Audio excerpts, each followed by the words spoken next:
Hello guys, are you wondering what the Edge panel is and how we can use it? Don't worry guys, in this video we're going to learn about Edge panel and let's get started.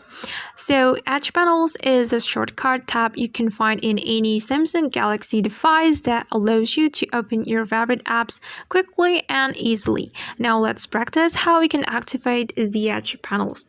First of all, go to your settings app on your phone. Then you have to find display option and it's right here. And you can go down until you find Edge panels and it's right here.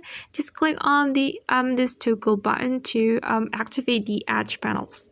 Alright, and let's see how it works.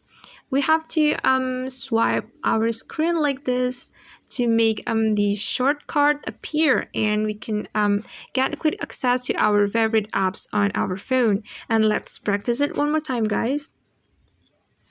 Alright, some apps will appear so you can access the app quickly, and it will be helpful if you want to get quick access to your favorite apps. Alright, and that's how we can activate and also use the Edge panels on Samsung Android phone. I hope this video will be helpful for you. Thank you so much for watching and see you on the next video.